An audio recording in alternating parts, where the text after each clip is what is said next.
Folks, today I'm doing a pan-seared center cut pork chop. I'm gonna pan-sear it and I'm gonna finish it in the oven. It's gonna be really, really good. I've got it marinating right now, and I'm gonna do it up with some Pibil sauce. Really good, fancy. And that's gonna be the whole dinner for tonight, so stay tuned. Okay, I have been marinating some boneless center cut pork chops.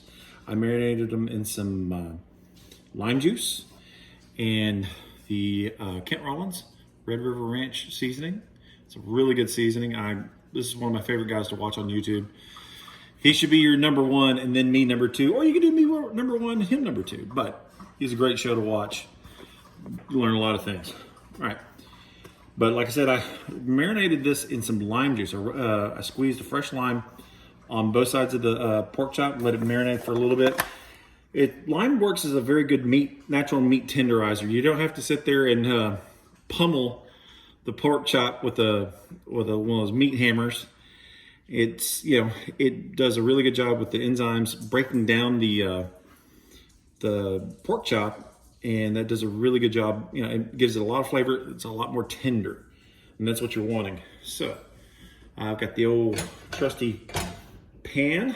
I am gonna get it going. The old nice hot stove. And I'm gonna get some olive oil in the pan. I really like using this gas stove because it's almost immediately. Because like electric stoves, they take forever to get to the coil, and the coil's got to heat up and the pan's got to heat up. This is, it's practically automatic. So I want to get a good coating of oil on the bottom of the pan, like so. Get that going, and then I'm going to sear these pork chops in the pan 5 minutes aside. I'm not going to keep the camera on for the whole 5 minutes or for each side, but you want to make sure. My biggest issue about when I'm pan searing is I want to touch it and move it around and touch it and just leave it, do a medium heat. I've got it on about medium to high. This way it'll start building that crust. So without further ado, oh yeah, start hearing that sizzle already. All right. And like I said, you just let it sizzle, let it cook. 5 minutes aside. I'm gonna set my little timer up here. Because usually I use my phone, but my phone's kind of busy. And I'm gonna flip it over, and then I'm gonna finish it in the oven. So for the oven, I'm gonna go ahead and start getting it ready. I'm gonna set it for 425. And I'll have it in the oven for 12 to 15 minutes. And we'll go from there. Okay, one of the other things, I'm gonna dress this, the pork chops with the Pibil sauce. And the Pibil sauce that I've got is, it's a jar sauce. I'm not making any kind of fresh sauce. It's from Salsaology. They do a Pibil sauce. This is normally what you would do with this is you would put it in the a crock pot. I forgot to shake it up. Let me shake it up before I put it in there. But you put it in a crock pot with like some cubed up like pork shoulder or pork roast, and you put it in there, and you can make like tacos, or just like that. What I'm doing is I'm going to do up this Pibil sauce in here. I melted a little bit of butter, because if you taste it right off the bat, it's a good sauce. But if you taste it right off the bat, it's a little acrid. It's a very, a little acidic. So you want to make sure that it's, the butter helps mellow it out a little bit. And so I'm going to melt it down, because I'm going to put that on the pork chops when I get the pork chops going into the oven. And there's my first timer. So I'm going to turn the pork chops right quick. So give me a second. Okay, I've already turned the pork chops, and they've got a nice little bit of searing. You can see right there, a little bit of char, which is what I'm looking for.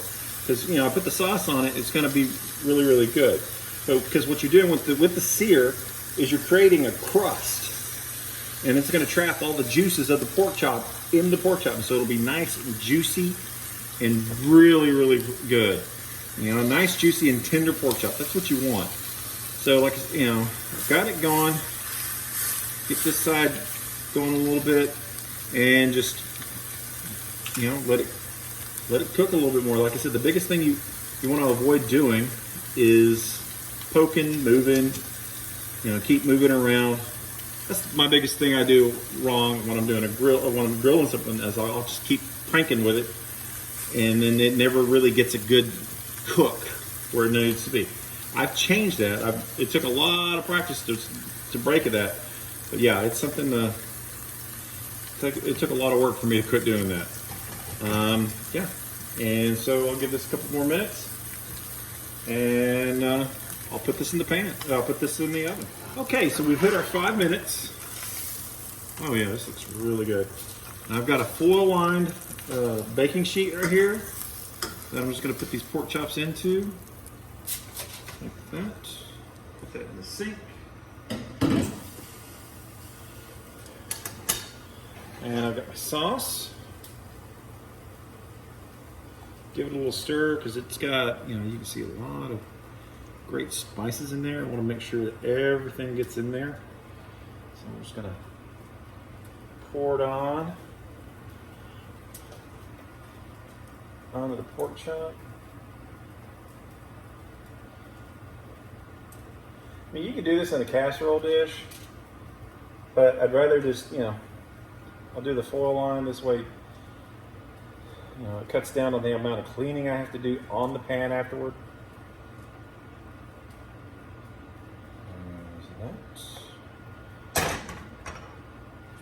Get my official Star Wars oven mitt. And put it in the oven. I'm going to set it for 12 minutes. And that way I can check on it, check the temp. Excuse my hand. I'm going to check the temp on it at 12 minutes, and hit it if it's about 145. I'll go ahead and pull it then because that's the minimum you have to hit for internal temperature on a pork chop for pork. The USDA is 145. You can go a little bit higher, but you don't want to run the risk of actually, if you get it too hot, it's going to make it it will dry it out. But 145 is a perfect temp for it, and I'll see you in a little bit.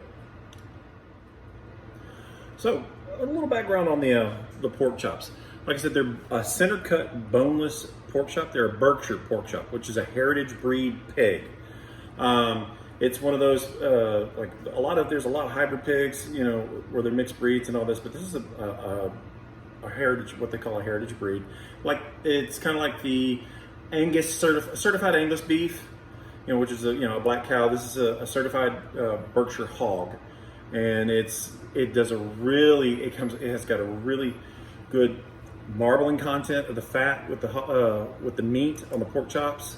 It's really, really good. I'm a big fan of these.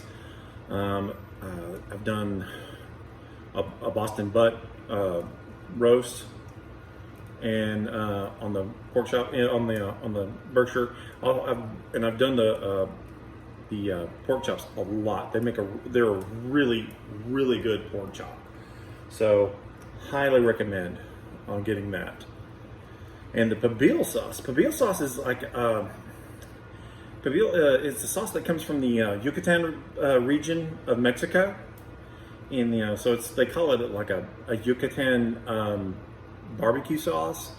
But yeah, that's what they use a lot. It's a Mexican origin sauce, and it's done in the Yucatan region of Mexico, and it's really, really flavorful, tasty sauce.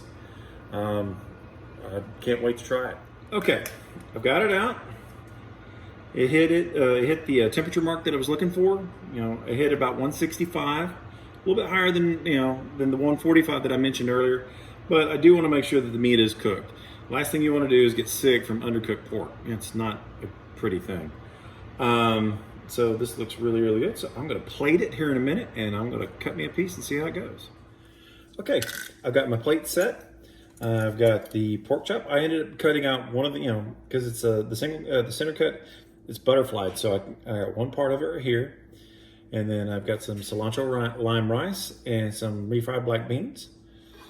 So let's cut this bad boy. See how it goes.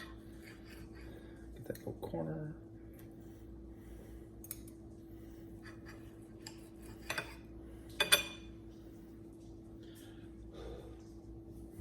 Let me fix the camera. All right, I'll do it like this.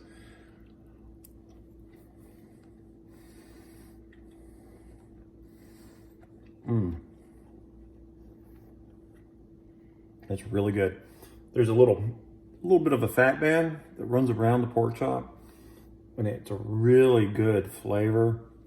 It's got that the seasoning from the Pibil, from the red triple R. It's really, really good. And then try this little cilantro lime rice I made.